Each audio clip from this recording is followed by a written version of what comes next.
ابھی 3 دن پہلے جناب اسپیکر 22 ہمارے فوج کے افسر اور جوان ابھی شہید ہوئے. وہ ہیلی کاپٹر اڑا تھا اور اس کا فیلئر وہ اللہ کے پیارے ہو گئے. اس میں 2 ہمارے مسیحی بھائی تھے. دن رات بلوچستان میں جو دہشت گردی ہو رہی ہے اور کون نہیں جانتا کہ ان میں کن کا ہاتھ ہے. خارجی ہاتھ ثبوتوں کے ساتھ ثابت ہے جناب اسپیکر. ان کو مالی ان کو مدد دی جا رہی ہے, ان کو تکنیکی مدد دی جا رہی ہے, اور ہر روز کہیں نہ کہیں یہ دہشت گردی کے واقعات ہو رہے ہیں.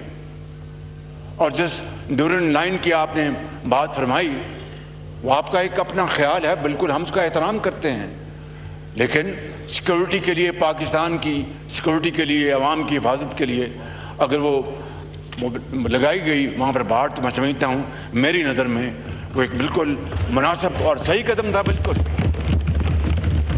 کہ اگر اس سے دہشت گردی کے حوالے سے ایک بچے کی بھی جان بچتی ہے تو میں سمجھتا ہوں کہ وہ پوری کی پوری رقم جو 2000 کلومیٹر کے اوپر جو پھیلی ہوئی ہے, وہ رقم جو ہے وہ اگر وہ اربوں روپے میں ہے تو میں سمجھتا ہوں کہ ایک بچے کی جان بچی تو میں سمجھتا ہوں کہ وہ رقم جو خرچ ہوئی بالکل جائز خرچ ہوئی ہے.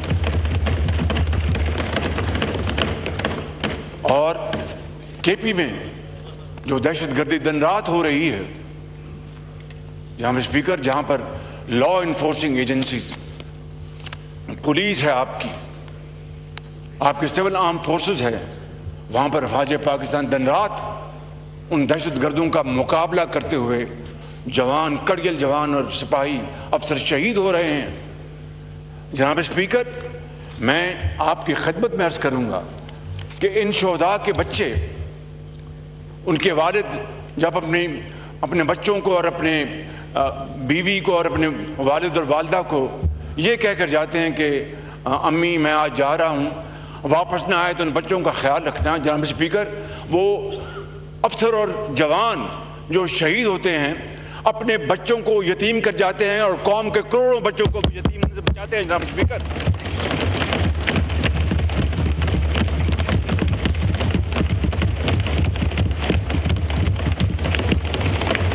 میں سمجھتا ہوں کہ ہمیں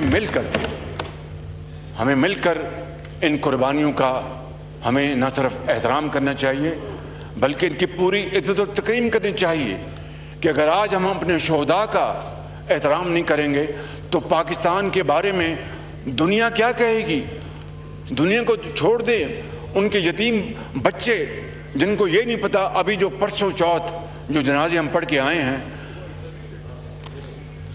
جہاں اسپیکر, ننھے منھے بچے, ان کو نہیں پتا کہ ان کے والد اس دنیا سے کوچ کر گئے ہیں. اور اللہ تعالیٰ نے قرآن کریم میں شہید کے درجے کو بہت صراحت سے بیان کیا ہے. ان کو نہیں پتا کہ ہمارے والد کہاں چلے گئے اور وہ ان زندگی کے اندھے تھپیڑوں کا کس طرح مقابلہ کریں گے.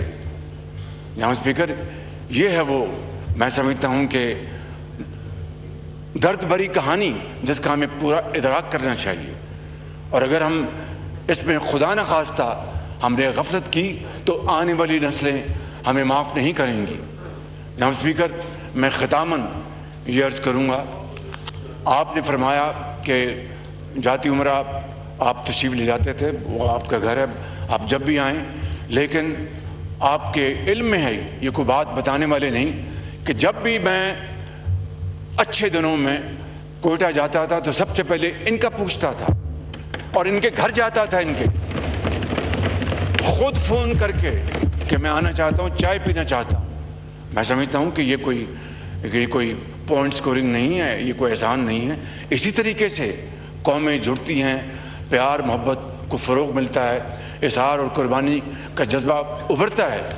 جہاں اسپیکر, میں سمجھتا ہوں کہ اسی حوالے سے آج ہمیں, میں نے جب مساکے, میں کسی کا نام نہیں لوں گا, آپ بھی قدم بڑھائیں سر, میں کسی کا نام نہیں لوں گا. جناب خان صاحب, میں حاضر ہوں, جناب میں حاضر ہوں. مانیے, میں تو قدم بڑھا دوں گا، آپ بھی آ جائیں نا، اپنے گھر آ جائیں آپ.